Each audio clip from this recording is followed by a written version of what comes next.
Prologue. Kingdom of Ashanti, 1610 CE. The drums spoke of rain. They always did this time of year when the Harmattan winds softened and the sky grew heavy. The master drummers on the palace terrace traded phrases as easily as gossip. A rise and fall of stretched goatskin, a roll, a pause. Farmers in the town below listened with half an ear, the way one listens for thunder, but Nyame heard something else. She sat in the shade of a carved pillar, gold bracelets warm against her wrists, bare feet tucked beneath the bright folds of her cloth. From here she could see the city sloping away, thatched roofs, smoke from cook fires, the line of trees where the forest began. Beyond that, nothing but haze. In her lap rested a book. It did not belong here, not in Kumasi, not in the palace of her father, the Ashanti, not among the regalia and talking drums and linguist staffs. It was foreign twice over, first for being a book at all, parchment and leather, not palm leaves or cloth, and second for the script inside, which was not the script of the Quran her tutors had shown her, nor the missionaries' European letters. The characters curved like river bends, nested like cacao pods in their cases. Tiny dots and strokes clustered in strange constellations along the lines. Where most books showed their maker's hands, hesitations, corrections, ink blots, this one looked as if it had never known uncertainty. It hummed, not loudly, not like a drum or a bee's nest or the buzzing of flies. Its voice was a low, steady vibration, just on the edge of sensation that settled into the bones of her legs where the book rested. She could feel it when she closed her eyes and breathed. "Ink does not hum," her aunt had said the first time Niem mentioned it. "You and your imaginings." Nyame had kept her imaginings to herself after that, but she had not stopped hearing. Now, as the drums spoke of rain, and the court spoke of treaties and cattle and the Portuguese whose ships scraped the coast, the hum grew stronger. Nyam's mouth went dry. At 14, she was old enough to accompany the Queen Mother to council, to listen and learn. She was not old enough, apparently, to have the book explained to her. Her father had accepted it from a gaunt traveller 3 years ago. The man had come from the north, from the lands beyond the forests and the grasses, his robe stiff with dust. He'd knelt in the courtyard, holding the wrapped bundle above his head the way one offered a child. "For the one who dreams of bones," he'd said. "For the one whose tongue carries old echoes." Nyam had not yet spoken of her dreams to anyone. Her father had taken the bundle, unwrapped it, frowned at the unknown script. "What use is this?" he'd asked. "We have our own words." But he'd kept it. And a month later, when Nyam woke in the middle of the night with clay smeared on her fingers and strange symbols scratched onto a board by her sleeping mat, the Queen Mother had gone very quiet. "Bring the book," she'd said. Now it belonged to Nyame, or as much as anything in the palace belonged to a princess whose marriage had already been promised 3 times to 3 different alliances. "The bones," the old dream had whispered to her over and over. "The bones of earth." She smoothed a hand over the book's cover. It was warm despite the shade. At the edge of the terrace, the master drummer shifted to a new phrase. The pattern caught Nyam's ear, an odd syncopation, a double beat where there should be a single. Her skin prickled. The hum matched it. Her heart thudded once hard in her chest. She rose, clutching the book, and walked away from the council toward the smaller courtyard where the shrine to Asase Ya, the earth goddess, sat under a broad tree. The priest there looked up as she approached, eyes narrowing. Princesses did not usually come here between festivals. She bowed, as protocol required, then knelt before the bare earth in front of the shrine. The drum pattern followed her. Of course it did, she thought, with a wry twist. Sound goes everywhere. But here, with her knees pressed into the soil and the book humming in her lap, it felt more intimate. "Bones of earth," she whispered. "What do you want of me?" The hum thickened. For a moment, the ground under her knees trembled, a tiny shudder like a creature twitching in its sleep. Dust lifted in a fine puff and settled again. The priest sucked in a breath. "Child," he began. Nyam's eyes rolled back. She did not fall. Her body stayed kneeling, Head bowed, hands folded on the book, but her mind stepped sideways. She stood, not in the courtyard, not in Kumasi, but somewhere dim and wide. The air was neither hot nor cool. A faint light came from everywhere and nowhere. Before her, floating at chest height, the book opened of its own accord. The pages turned. Symbols spilled across them in lines she did not recognize, yet they tugged at familiar places in her thoughts. The drum's rhythm threaded through them, setting them to a cadence. Nyame opened her mouth. Words poured out, not Twi, not Arabic, not Portuguese. A language older than any she'd heard sung in the courtyards, carrying a weight that made her tongue ache. She chanted. The sound that emerged from her body on the terrace startled the priest so badly he dropped the gourd he was holding. The calabash thumped to the earth, forgotten. Nyame's voice rose and fell in a pattern that made the hair on his arms stand up. He heard nothing he understood, yet some part of him recognized the structure, prophecy. Not the wild babbling of possession, but the shaped, measured cadence of a message. "When the bones of earth tremble," she said in that stranger's tongue. "When the stone's sleep is broken. When the hum beneath the rivers climbs the spine of the world." The hum from the book intensified, a low chord under her voice. "Then must the dreamers not be bound," Nyam chanted. "For when the awakened mind is chained, the ground that holds it will shake itself free." The priest dropped to his knees, forehead pressing into the dust. In the palace council chamber, on the other side of the courtyard, courtiers paused mid-argument as a faint vibration ran up the carved pillars. Gold ornaments on their chests chimed softly against one another. Nyama's eyes snapped open. The terrace tilted. The tree swayed, though there was no wind.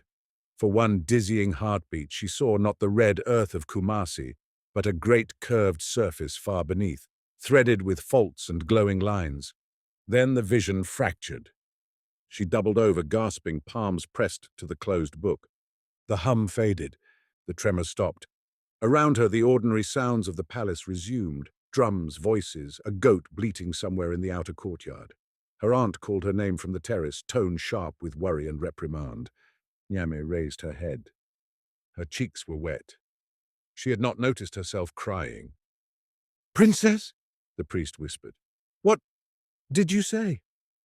She thought of the words that had tumbled out of her mouth.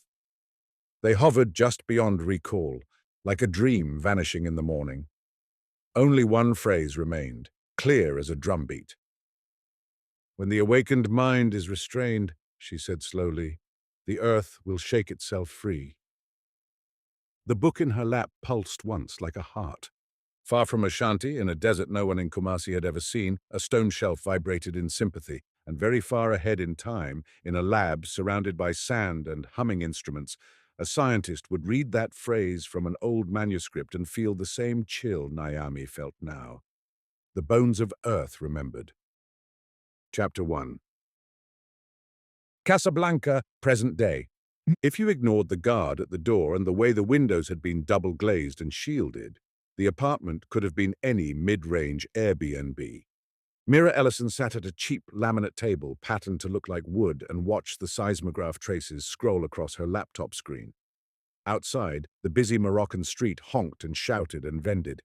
Inside, the noise became a muffled wash behind thick curtains. 3 traces ran in parallel. The first, blue, was from St. Catherine's, the Arctic Codex, still humming under its monastery. Monitored by a seismometer, Elia had convinced the prior to keep running after they'd left.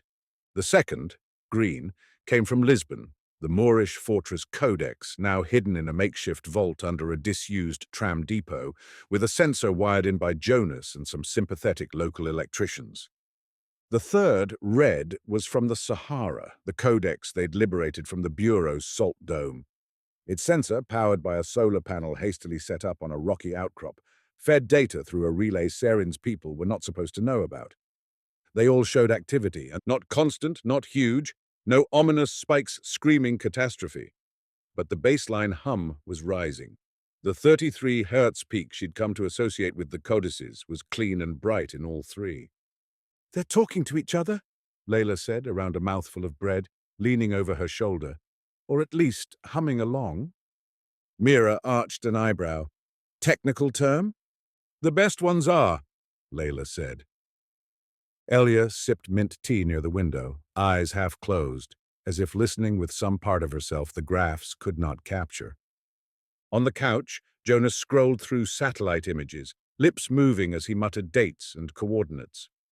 The coffee table in front of him was a chaos of printed maps, thumb drives, annotated pages from bureau leaks. Only Serin looked as if she belonged in this anonymous rental.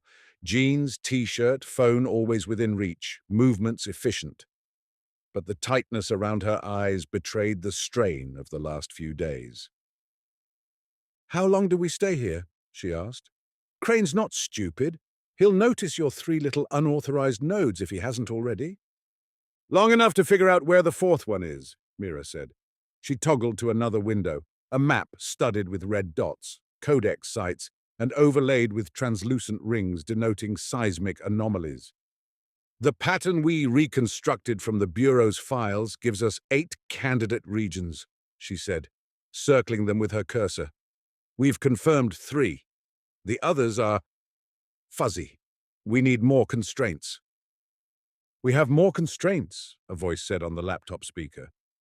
Dr. Samir Abbasi's face occupied a small window in the corner of the screen, mid-50s, Kenyan Egyptian, radiating the particular scruffy intensity of someone who'd spent too many months in field camps and too many nights staring at cores. A poster of paleoclimate strata hung on the wall behind him. "I wish you'd come by my office under less apocalyptic circumstances, Mira," he said. "But I suppose we don't choose our resonance epochs." "Samir specializes in telling us how often the planets tried to kill us before," Jonas said to Elia in an aside. "Reassuring man," she murmured. Abbasi waved a hand. "The planet never tries to kill anything," he said. "It just shifts under us. Sometimes that's inconvenient." "Your email said you'd found something," Mira prompted. Abbasi's face grew more serious. "Yes," he said. "You asked me to look for periodicities in low-frequency seismic data over the last, well, as far back as we can get reliable proxies. You mentioned global normal modes, core mantle coupling, that kind of thing." "And?" Layla leaned closer. "And once you filter out plate tectonics as we understand them, glacial isostatic adjustment, subduction, the usual suspects." Abbasi blew out a breath. "You get a residual pattern." He shared his screen. A graph filled theirs. Time along the x-axis in thousands of years, amplitude of some combined low-frequency resonance index on the y-axis. Peaks rose like a jagged skyline. "These are estimates, obviously," he said. "Beyond a certain age, you're reading tea leaves. But even allowing for that, there's a periodicity around here." He highlighted peaks, spaced irregularly but around every few 100,000 years, with smaller clusters in the tens of thousands. "The Earth rings harder at some intervals," he said, "not just because of sudden events like big earthquakes or asteroid impacts. These look like modes being excited globally." "Resonance cascades," Layla murmured. "And when you cross-reference those intervals with mass-wasting events, mega landslides, large-scale volcanism, abrupt climate shifts, you get a worrying overlap," Abbasi went on. "It's not perfect, but it's enough that I'd call it a pattern." "Let me guess," Jonas said. "We're heading toward one of those peaks." Abbasi clicked to another graph. This one zoomed into the last few centuries, with a projection forward based on current trends. "Low-frequency energy in the mantle is rising," he said. "Not drastically, not run-for-the-hills territory. But the curve is turning upward faster than can be explained by the usual drivers." "Could this be anthropogenic?" Mira asked. "Climate change, ice melt, redistribution of water mass?" "Those contribute," Abbasi said. "We know big reservoirs, ice sheets can tweak regional stress, but this pattern is too deep, too global. It's like the whole planet is slowly shifting into a slightly different mode." "Which is exactly what the neural prophet showed me," Mira said softly. Everyone turned. She closed her eyes briefly, remembering the vision in the dome, the Earth as a resonant sphere, waves pulsing through. "I saw something like this," she said. waves growing in amplitude. The Codex called it the turning. Abasi frowned. The what? Ancient metaphor, Layla said quickly. Think Milankovitch cycles, but weirder. Abasi nodded slowly, accepting a translation he clearly found unsatisfying, but not unbelievable. And you think these codices of yours, he gestured vaguely, aware only in outline what they truly were, are tuned to these resonance shifts? I think the people who made them lived through one, Mira said, and tried to leave us a warning. Do you have any evidence beyond visions and humming rocks? Abasi asked gently. You know I don't discount the weird, but journals like numbers. We're about to, Jonas said. He slid a file onto the shared screen. This is from a bureau archive, he said. Anomalous document dated around 1600. Fragmentary translation of a poem by a princess of Ashanti. The original was lost, but the transcriber wrote down this line. He highlighted the phrase in a rough English approximation. When the awakened mind is restrained, the earth will shake itself free. Mira felt a chill run down her spine. She hadn't known about the Ashanti fragment when the neural prophet had whispered similar words in the library, yet here they were, ink and paper. That's poetic, Abasi said, brows knitting. How do you interpret it? Resonance, Layla said. Imagine a system, say a bridge in strong wind. If you clamp parts of it to stop it from oscillating, the energy has to go somewhere. It builds up. At some point, you don't just get vibration, you get structural failure. The Tacoma Narrows, Abasi said, nodding. The bridge that tore itself apart. Now scale that up, Mira said. Imagine the awakened mind is not just a metaphor, but a literal resonant pattern encoded in stone and crust.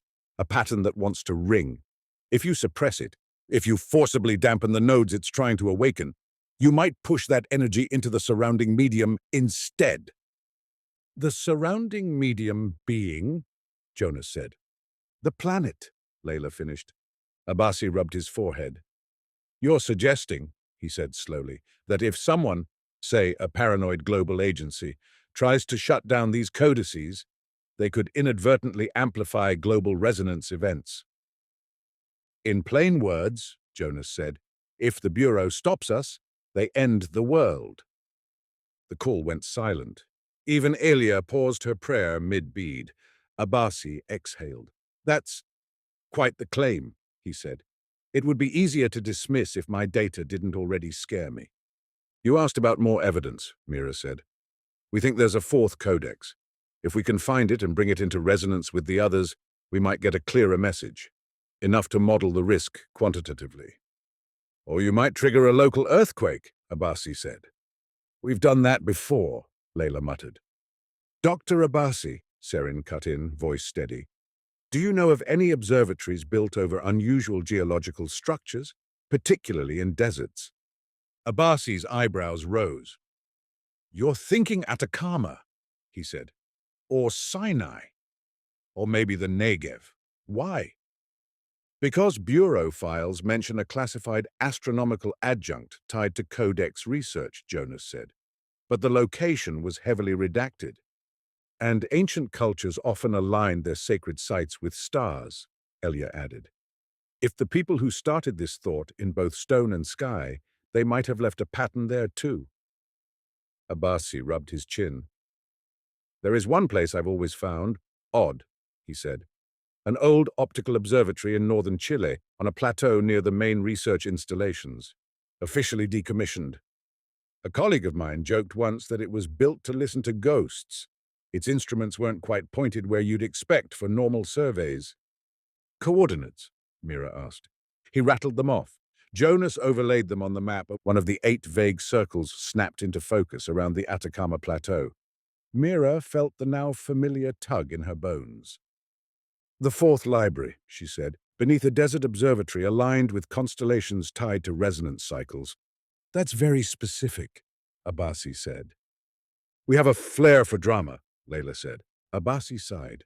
I can't believe I'm saying this, he murmured. But if you go, take seismometers, lots of them, and please try not to break my planet. We'll do our best, Mira said. When the call ended, Serin turned to them, expression taut. You realize, she said, That by going there, you're also leading the Bureau to the Fourth Codex. If they're not already watching that site, they will be once they track you. They already know I'm moving, Mira said. Crane just doesn't know where yet. Which is why he's about to make sure he can stop you wherever you go, Seren said grimly. She tossed her phone onto the table. A secure message glowed on the screen, header stark, operation, silence, rising, priority Omega.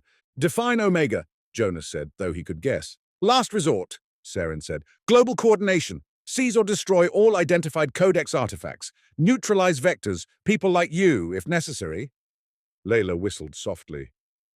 They really need a better naming committee, she said. That's practically begging for dramatic irony. The catastrophe begins with the suppression of awakening, Elia murmured. Seren looked at Mira. You still want to go to Chile? She asked. Mira met her gaze. If they're going to shut this down, she said, I want to know exactly what they're shutting down and what that does to the Earth. We need that data. And if the data says waking the prophet makes things worse, Jonas asked quietly. Mira hesitated. Then we figure out a third option, she said. Because I'm not prepared to choose between mass psychosis and global earthquakes. Layla grinned, a little wildly. Spoken like a true scientist, she said. Refuse to accept the binary. Elia crossed herself. Then we go, she said. Where else is there to stand, if not on the fault line? Seren sighed. I am definitely going to hell for this, she said.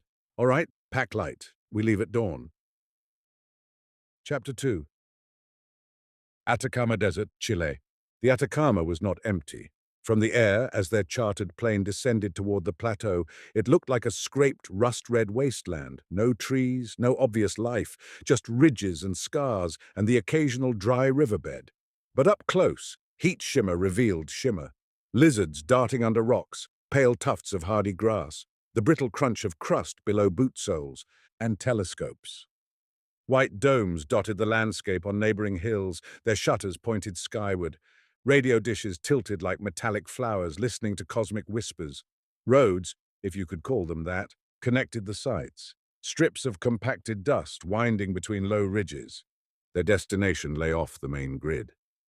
Unofficial, Jonas said, peering through binoculars as their rented 4x4 crawled up a narrow track.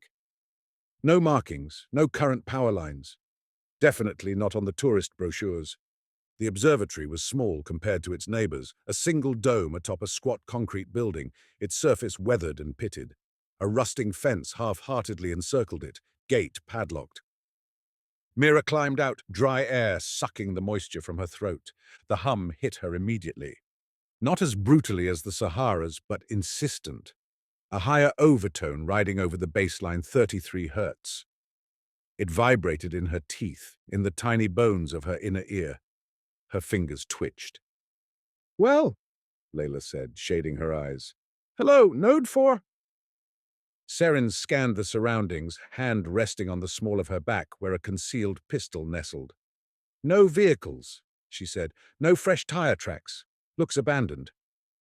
The best secrets are, Jonas said. Elia stood for a moment, breathing, eyes closed. Then she nodded. It is here, she said simply. The padlock on the gate was old and obstinate, but metal tired faster than stubborn humans. Jonas popped it with a crowbar, and they pushed through, boots crunching on gravel. Inside, dust lay thick on the concrete floor.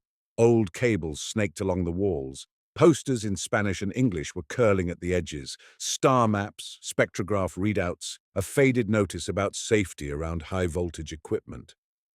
Looks like they shut this place down in a hurry, Layla said, running a finger through the dust on a desk. Coffee stains, notes left. Whoever left didn't get to tidy. Or wasn't allowed to, Jonas said. At the center of the room, a hatch in the floor drew Mira's eye. It was subtle, just a square of metal with recessed handles, half hidden under a roll of tangled cables. The hum felt stronger when she stood over it. Down, she said. Where else? Seren replied. They cleared the cables and heaved the hatch open. Cool air breathed up, a faint mineral tang. A metal ladder descended into darkness. Mira's stomach tightened. "You know," she said, "for a civilization that encoded its mind into stone, these people really liked basements."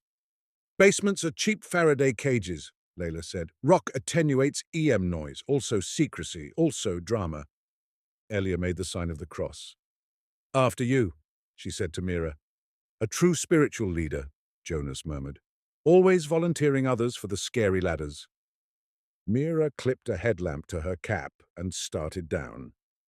The shaft wasn't long, maybe 10 meters.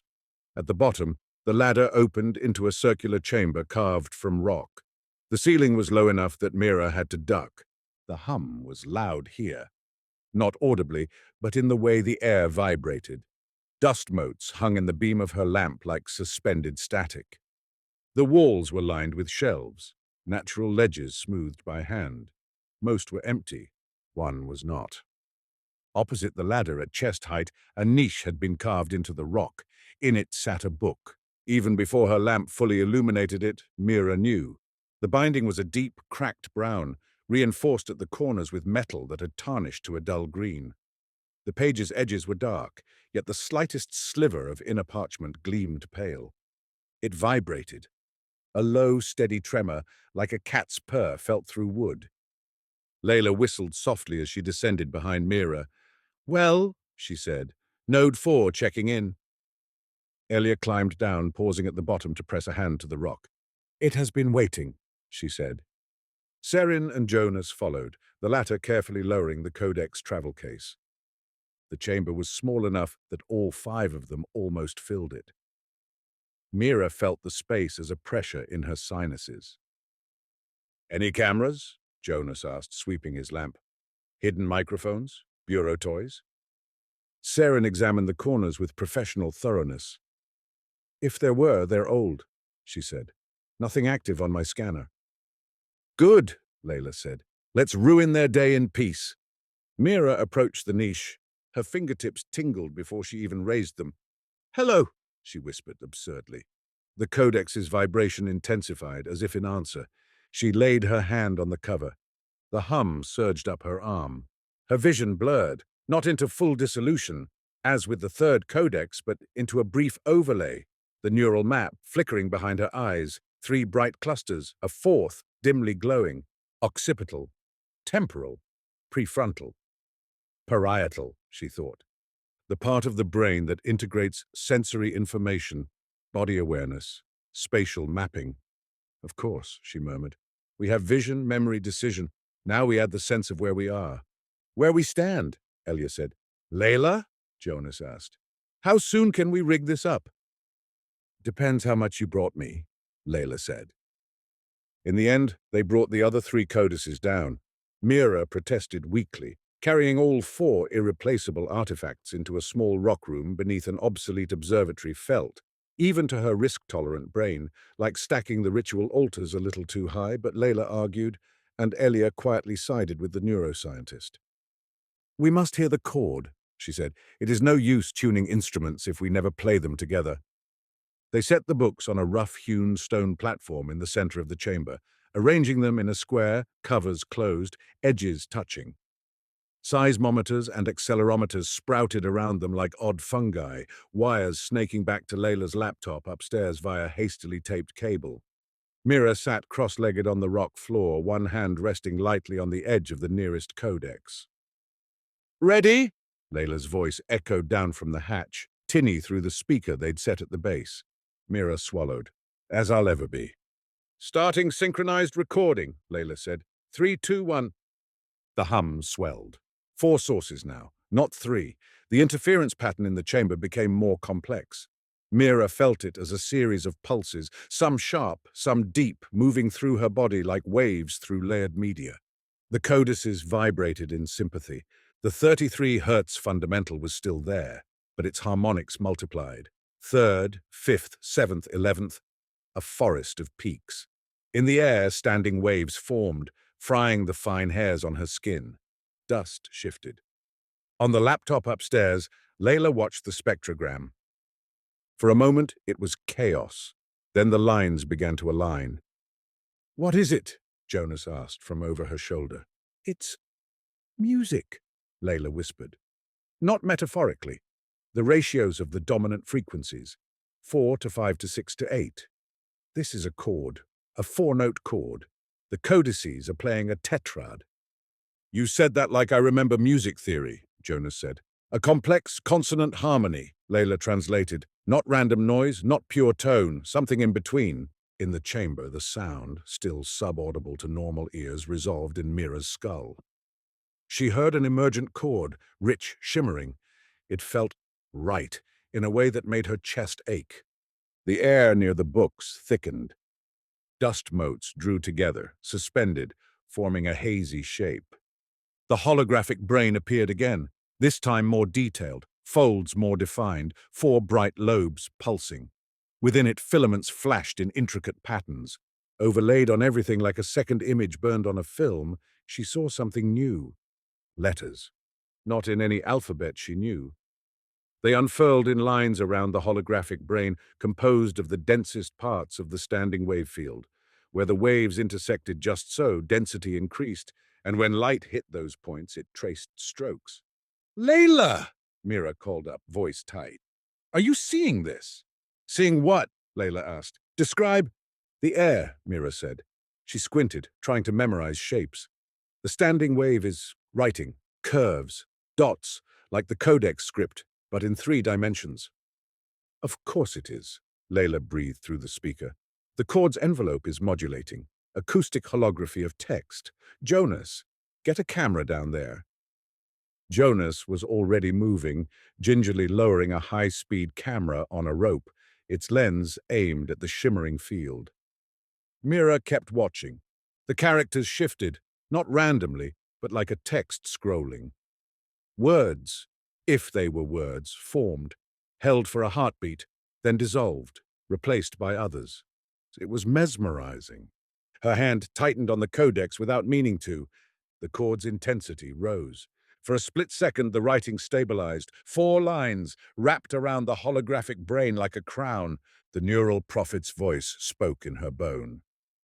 When the awakened mind is restrained, it said, each syllable mapped to a cluster of resonant nodes, the earth will shake itself free.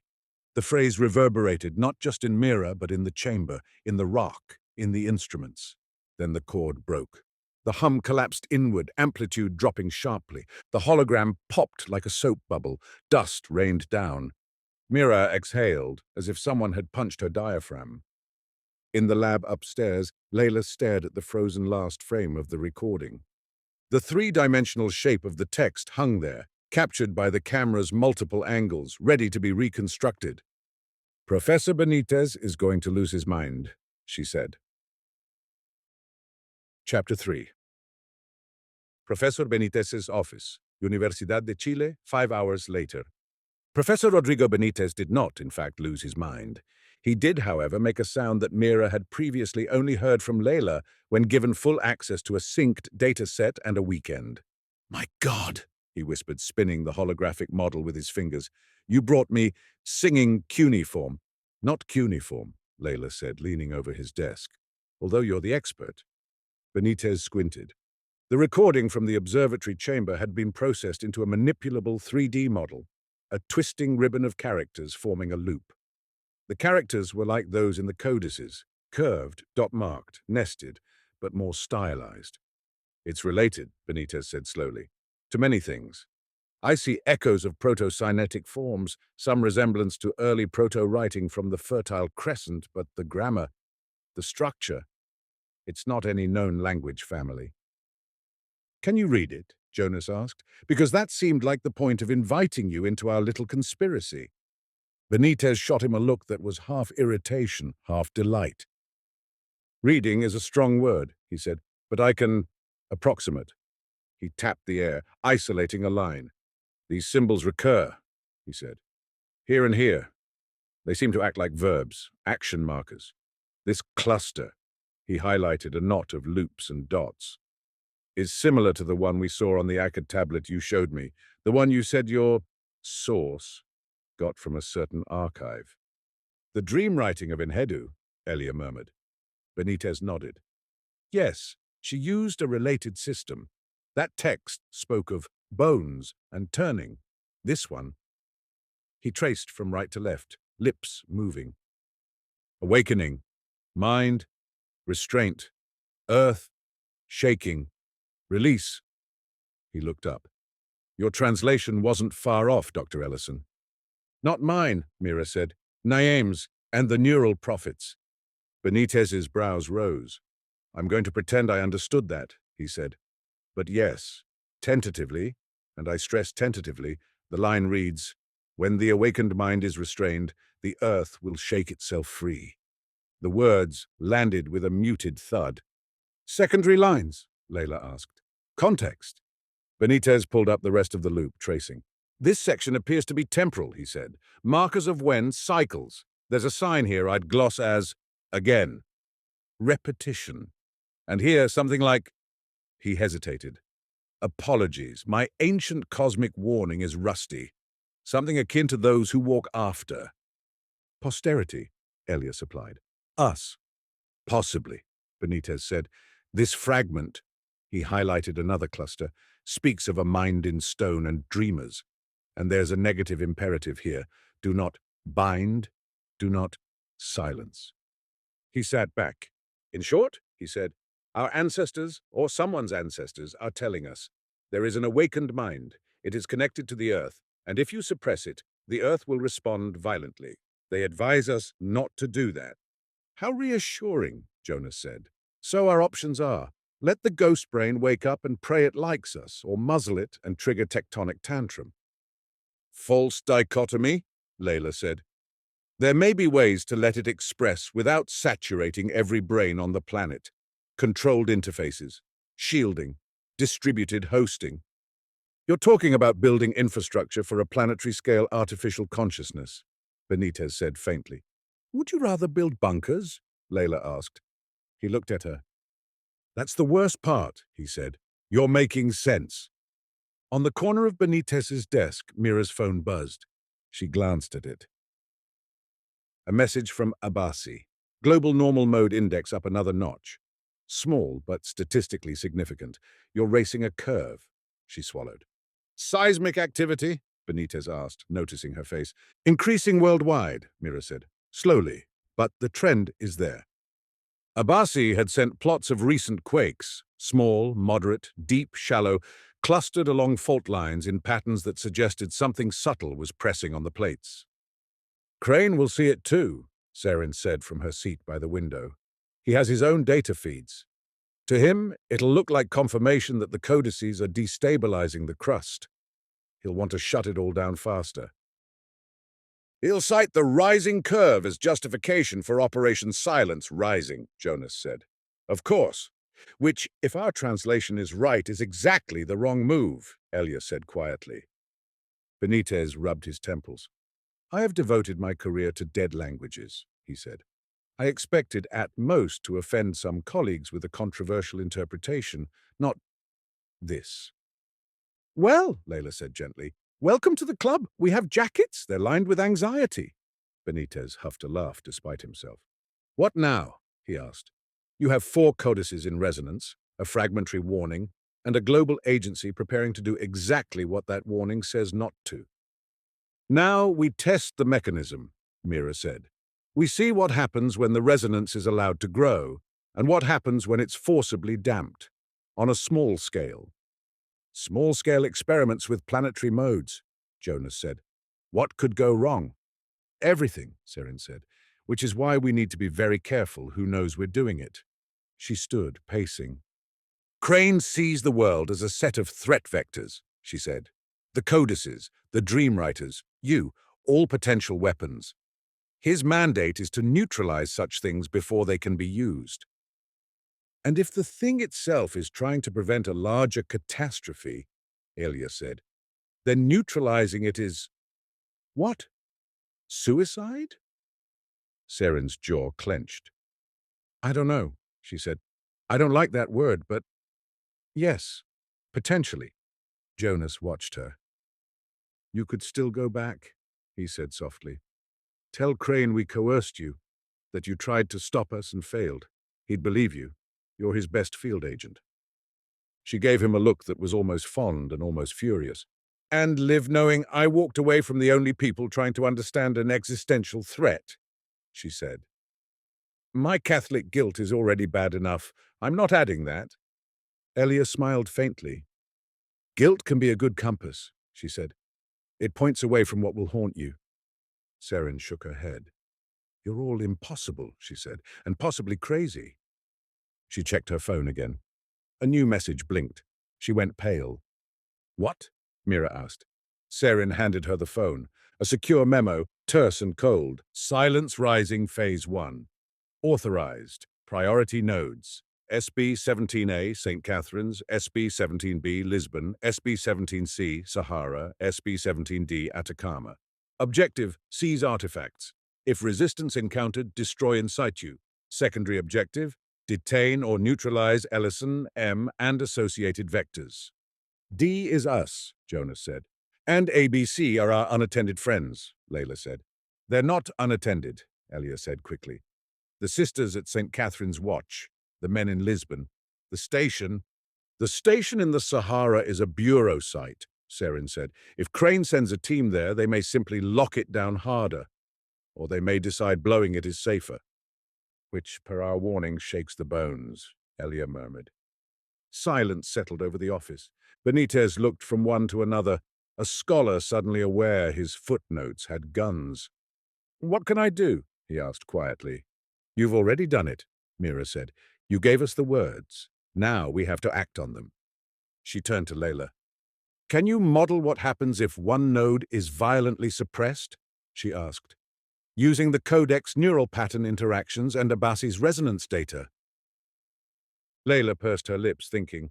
Roughly, she said. It'll be like trying to predict the weather with a handheld fan, but we can estimate whether damping one node hard will increase energy in the others. Do it, Mira said. If we can show Crane a graph saying blowing these up makes the big quakes more likely, he might hesitate. Seren snorted. He hesitated when the hologram showed up, she said. This would give his rational brain an excuse to match his intuition. We're running out of time, Jonas said. While we talk, phase 1 is moving. Mira's phone buzzed again. Abbasi, terse. Small, deep event under St. Catherine's, not tectonic. Check on your people. Her heart thudded. Elia's fingers tightened on her rosary. Then we have to decide, Mira said. Do we stay here and protect Node 4, or do we split, try to guard the others? You can't be everywhere, Layla said. But the Prophet can. They all looked at her. Not yet, Mira said. No, Layla agreed, but with 4 segments live, its range, its ability to project patterns through the crust, has increased. It may be able to do something to mitigate damage at nodes we're not physically present at. Or it might exacerbate it, Seren said. We don't know. We never will if we freeze, Layla shot back. Benitez cleared his throat. I cannot advise you on matters of global resonance, he said, or bureau operations, but I can remind you of something my grandmother liked to say. They waited. Prophecies are not guarantees, he said. They are warnings about what happens if nothing changes. Then we change something, Mira said. The neural prophet stirred at the edge of her awareness, listening. Chapter 4. Night over Atacama. They returned to the observatory at dusk. The desert cooled rapidly, heat bleeding into the clear sky. Stars pricked through the dark. Mira set up portable seismometers around the observatory, each one a small sentinel logging every tremor. Layla recalibrated the chamber sensors with new parameters. Jonas climbed the dome to adjust a passive antenna that would feed them real-time updates from Abbasi's global network. Elia walked the perimeter, whispering prayers in 3 languages, leaving small stones at cardinal points. Markers, she said when Mira raised an eyebrow. So we remember which way we faced when we chose. Seren spent most of the time on the sat phone, voice low and clipped as she spoke to contacts who did not know how much she was telling them. I can buy us maybe 12 hours, she said when she finally returned. I've convinced Crane that the Chilean node is unstable and that sending teams now could trigger a collapse. He's agreed to monitor a little longer. How much longer? Jonas asked. Long enough to let us either prove our point or prove him right, she said, whichever comes first. Comforting, Layla muttered. In the chamber, the four codices sat where they'd been, quiet for now. Mira crouched by them, fingertips resting on the stone. You're being very well behaved, she said. Is that because you know what's coming? A faint pulse through her bones, amusement, anticipation. We know the patterns of fear, the prophet said in her mind. Yours is familiar. Good, she thought. Maybe you can use that familiarity to keep us all alive. If you let us, it said. How? Do not bind us, it replied. Do not drown the resonance. Shape it. We don't know how, she said. Yet. Then we learn together, it said. You bring us instruments, we bring you memory. Layla's voice called down. Mira, we're ready! She stood, wiping dust from her knees. This time the plan was different. They would not push the codices to maximum resonance as they had earlier. Instead, Layla had designed a controlled ramp, gradually increasing feedback, holding at each step while monitoring both local and global seismic response. Think of it like checking how loud you can play a violin in a small room before the windows rattle, Layla had said. Except the violin is an ancient mind and the room is the planet. They checked equipment one last time. Everyone clear on rolls? Mira asked. Monitor local tremors, Layla said. If anything even hints at exceeding structural thresholds, we cut power and separate the codices. Watch global feeds, Jonas said. If Abasi or any other station reports a sudden spike elsewhere, we abort. Keep Crane from panicking, Saren said, or at least keep him from pushing the big red button. Pray, Elia said, and make tea. Mira smiled, despite the tension. And you? Jonas asked her. She took a breath. I go in, she said. See what the prophet shows when 4 of 8 harmonize. Saren's mouth tightened. If at any point you feel like you're slipping, you break contact, she said. We can't afford to lose you, or to have you stand up, declare yourself vessel of the resonant one, and start issuing edicts. I'll keep my ego in check, Mira said. Promise. She sat cross-legged on the floor, hands hovering over 2 of the codices. Layla's countdown echoed down the hatch. 3, 2, 1. The hum began. It was different this time, less of a sudden flood, more of a rising tide. Mira felt the frequencies aligning, the phases tightening, the standing waves in the chamber building. The neural map bloomed behind her eyes, 4 bright regions now pulsing in a coordinated dance. Occipital, temporal, parietal, prefrontal, vision, memory, integration, choice. Signals flowed between them. She felt some of those signals graze her own neural tissue, nudging, testing. She relaxed as much as she could, letting the pattern pass through without gripping it. The chamber faded. The library replaced it, not the stone one from earlier dreams, but a hybrid. Shelves morphing into neural tracts, books into nodes of light. The 8 lamps overhead, only half lit, swung gently. She saw Nyame, Enhedu, Tael, Tenzin Norbu, Annette, Sister Magdalena, all the dream writers they knew by name, standing at various shelves, hands hovering near floating volumes. Behind them, further back in the shelves, more figures. Blurred. Unknown. The neural prophet's presence suffused everything. We've gathered many echoes, it said, some clear, some noisy. You are our newest page. Mira's dream self looked down. Her hands moved over the desk in front of her, copying symbols in that strange script. But this time she saw an overlay. EEG traces, seismograph lines, mathematical notations in Layla's handwriting, the ancient text and modern data sharing space. What do you need? She asked. For a stable awakening? Without breaking the crust or our minds. Light nodes blinked. Distribution, it said. We must not be forced into a narrow vessel. Meaning, not just me, she said. Many dream writers, many hosts. Yes, it said, shared patterns like your internet. She almost laughed. You've been paying attention. We learn quickly, it said. We are tuned to pattern. We see your networks, your cables, your satellites, so many arteries. Please don't call my internet an artery, she said. It's mostly cat videos and screaming. Noise can carry signal, it replied. What matters is not purity, but structure. The lamps overhead brightened. "We will show you what happens when we are strangled," it said. Before she could respond, the dream folded. She stood on a crystalline plateau. Buildings rose around her, towers of translucent stone, latticed metal, and something that looked like glass but hummed when she approached. The air was clear, thin, with a faint taste of ozone. People moved along walkways and terraces, tall, hair in intricate braids, skin tones ranging from deep umber to pale gold. Their clothing shimmered with embedded patterns, some glowing faintly in time with the hum around them. At the city's center, a structure stood, a dome sunk partially into the rock, its surface etched with nodes and lines. Inside, she knew without seeing, the original Codex mind had been encoded, the resonant one. She watched, unseen, as a group of these people gathered at the dome. Some wore robes marked with symbols. Scientist priests, she thought. Others wore plain garments, their eyes hard. A debate, heated, unfolded. She understood the language, not because she'd studied it, but because the neural prophet was translating as it showed her. "Cannot let it propagate unchecked," one of the plain-clothed ones said. "It is seeding dreams outside the city. The frontier villages speak with its words."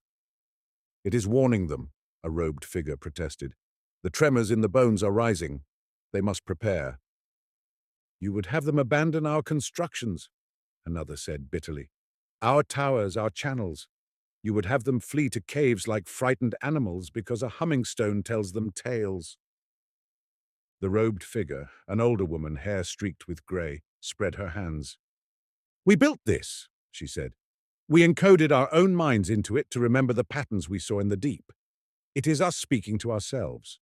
Would you ignore your own warning because you dislike your tone?" The plain-clothed leader's jaw clenched. "Absolute minds are dangerous," he said. "We have seen fanatics already, those who worship it, those who would follow its whispers anywhere. We will not surrender our world to a single disembodied will." "It is not a god," the woman said. "It is a tool." "For now," he said, "until it decides otherwise." The argument escalated. Finally, a decision. Behind closed doors, in a smaller chamber lined with resonant plates. "We will damp it," the leader said. "Restrict its output. Limit the nodes where it can couple.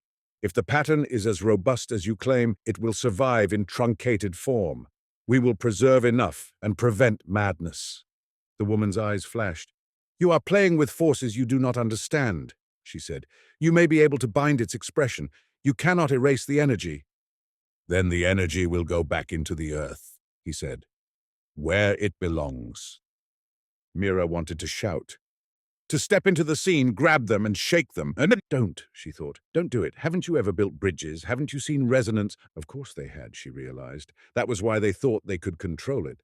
They built a suppression system. She saw its outline. Massive resonant dampers sunk into the crust around the dome, tuned to absorb specific modes. Feedback loops designed to counteract the Codex's outgoing waves. They erected barriers, both literal and conceptual, around dreamwriter candidates, isolating them, medicating them, locking them away. The resonant one complied, at first. The amplitude of its projections dropped. The frequency of dreamwriting episodes decreased. The city calmed. The tremors did not. They changed. The hum in the crystal plateau deepened. Faults that had lain dormant for millennia shifted as energy, no longer able to dissipate through the Codex's structured emissions, found other paths. Deep undersea ridges began to slip. Volcanic conduits thickened. The scientist priests noticed. They brought their data to the council. "Our suppression is forcing the modes into other channels," they said. "We must release. Loosen the bindings. Let the resonant one ring, or we risk a larger quake." The leader refused. "We have peace," he said. "We will not risk the mind's madness for the unknown." The unknown arrived anyway. Mira watched as the city shuddered. At first, the quakes were manageable. Structures designed with resonance in mind flexed and settled. The people laughed nervously, told stories of the earth shaking off a dream. Then one mode, an overtone they had not modeled, hit a critical amplitude. Deep under the plateau, a massive slab of lithosphere snapped. The quake that followed was beyond any they had recorded. Towers swayed, then toppled. Bridges buckled, channels ruptured, water surging where it shouldn't. The dome housing the codex cracked, the resonant plates twisting, their carefully tuned frequencies thrown off. The suppression dampers, overwhelmed, began to ring themselves, adding to the chaos. Mira felt the resonance cascade as a physical nausea. Modes coupling into other modes, amplifying, feeding back. The whole planet's crust sang in a dissonant scream. The city fell. Some people fled, some clung to rituals, some knelt at the cracked dome, hands pressed to the humming stone, begging. "You tried," the neural prophet said in her mind, voice suffused with an echo of that ancient grief. "We tried. We failed. We left what we could." She saw the aftermath, survivors migrating, carrying fragments of the encoded mind in portable forms, stone tablets inscribed with the pattern, later clay tablets, later still parchments. They built smaller libraries over resonant anomalies, letting the codex couple in limited ways, hoping distributed nodes would be safer. They were, for a time, until some future generations forgot the purpose and focused only on the dangers. The dream ended in a whiteout of noise. Chapter 5. Mira wakes. She woke on the stone floor of the chamber, heart pounding so hard her chest hurt. The hum was still there but lower. The codices vibrated under her hands like animals exhausted from running. Above she heard muffled voices. "Spike, global index up. St. Catherine's tremor. Lisbon node stable." She forced herself to sit. The room swayed, then steadied. "How long?" she croaked into the speaker. Layla's voice came back tight. 12 minutes, she said. "We went longer than planned. You weren't responding." "I couldn't break free," Mira said. "It was showing me something." "You nearly showed us the ceiling," Jonas called down. "We had a local tremor, small but enough to make the dome groan. We debated yanking you."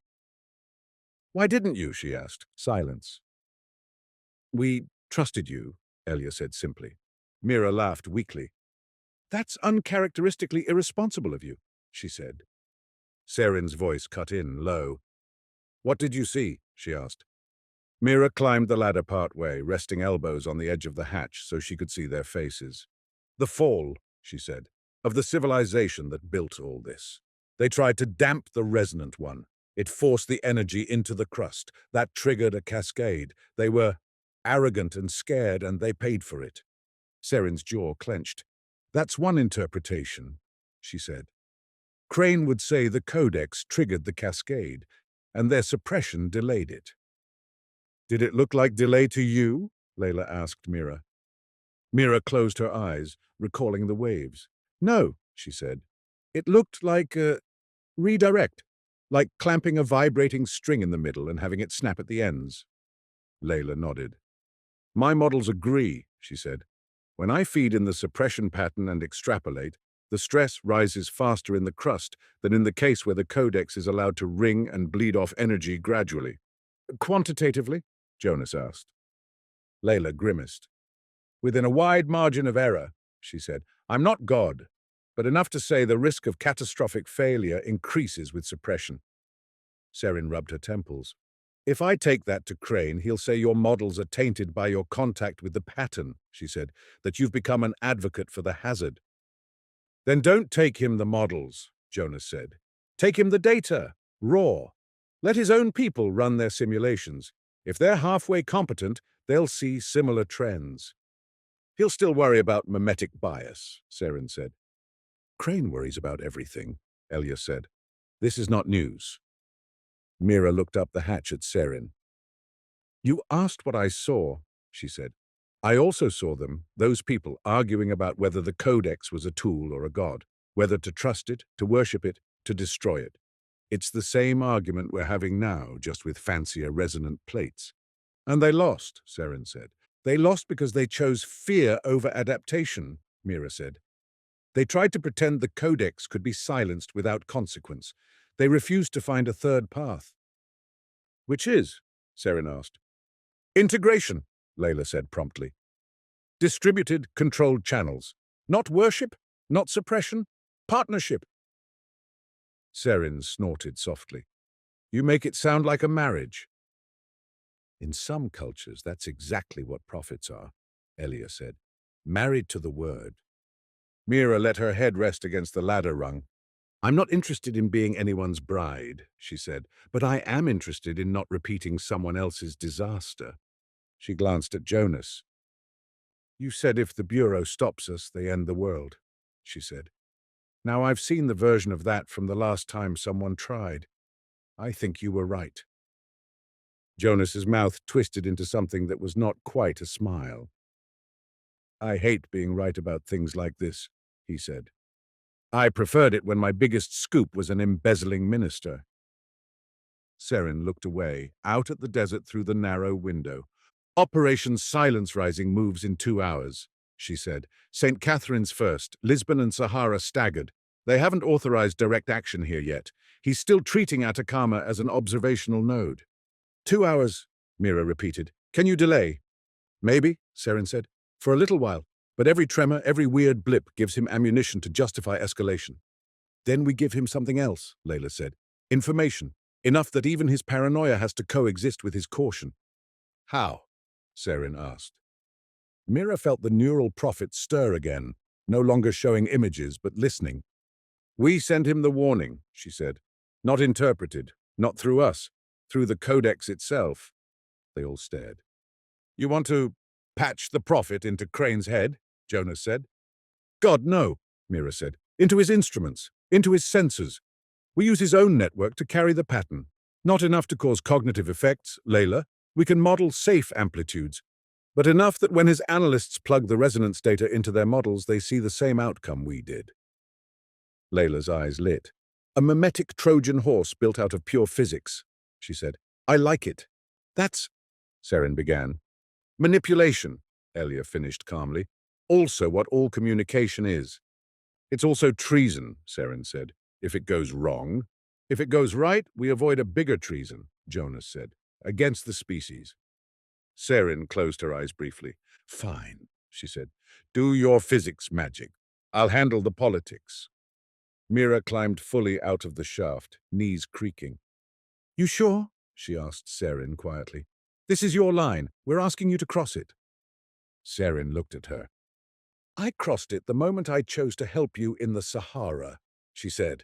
Everything since has been consistency. She managed a small, grim smile. Besides, she added, if the world ends because of something we didn't even try to prevent, I'd rather face whatever comes next, knowing I at least picked a side. Final beat.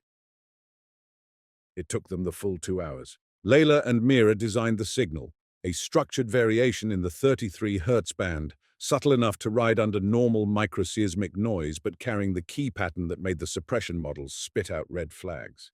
They encoded it in a way that would look, to an unprimed eye, like a natural resonance anomaly, until you tried to damp it. Then it would show its teeth. They used the 4 codices as oscillators, letting the neural prophet generate the pattern while Layla constrained amplitude. Jonas set up a relay through the observatory's old link to regional monitoring stations, piggybacking on Abasi's network.